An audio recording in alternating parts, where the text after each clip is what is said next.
అతను ఏం చెప్తున్నాడంటే, అబ్రహాము తండ్రి తండ్రి ఇంత వేదనకరమైన బాధ నుంచి నాకు విడుదల దయచేయము అంటాడు. అంటే వేదనకరమైన బాధ అంటే అతను అనుభవిస్తున్నాడు.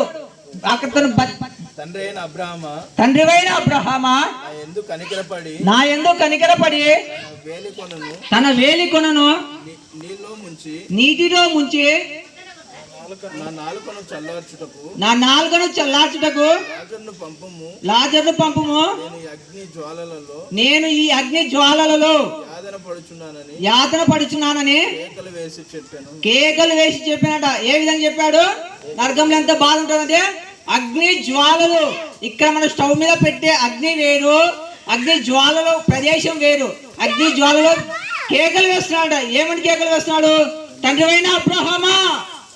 అక్కడే ఉన్నాడు పాతాళ లోకంలో పరదేశం ఒక స్థలంలో విశ్వాసులకు తండ్రి అని పలకబడినటువంటి ఒక అబ్రహాము అక్కడ ఉన్నాడు.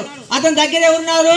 ఈ లోకంలో జీవించినటువంటి వ్యక్తి, కురుపులతోనూ వేదనతోనూ బాధలతోనూ జీవించి తండ్రిని ఆశ్రయించినటువంటి వ్యక్తి.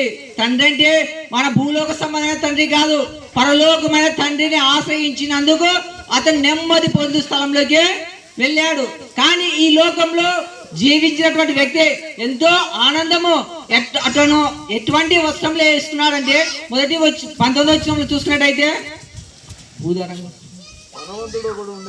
ధనవంతుడు ఒకడు ఉండేను, ఊదారంగు బట్టలను సన్నపు నార వస్త్రములు ధరించుకొని ప్రతి దినమును బహుగా సుఖపడుతున్నవాడు. చూడండి, అతను పాపం చేయలేదు, ఒకనికి అప్పుగా ఇవ్వలేదు, ఒకనికి ఎటువంటి సహాయం చేయాలని రాశాడు. కానీ అతను సుఖము బహుగా సుఖించాడట. బ్రతికిన దినాలలో సుఖించడం యొక్క పాపము. దేవుని యందు నిరీక్షణ కలిగి ఒక క్రైస్తవుడు అయినటువంటి వాడు శ్రమ పొందుటే భూలోకంలో అస్సలైన క్రైస్తవుడు. ఈ శ్రమ దినాలు నీ మరణము నా మరణం వరకు మనకు కలిగి ఉండిన ఎడల పరలోకంలో నెమ్మది పొందగలము.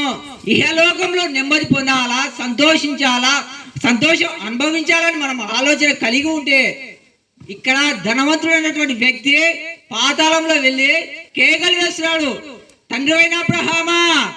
అక్కడ ఉన్నటువంటి లాజరుతో ఏం పంపించమంటాడు? తనకున్నటువంటి చీటికన వేలు మనం చూసుకున్నట్లయితే చీటికన వేలు చిన్న ఉంటది, నీళ్ళలో అదే ఒక చుక్క నీటి కోసము అతను ప్రాధేయపడుతున్నాడు.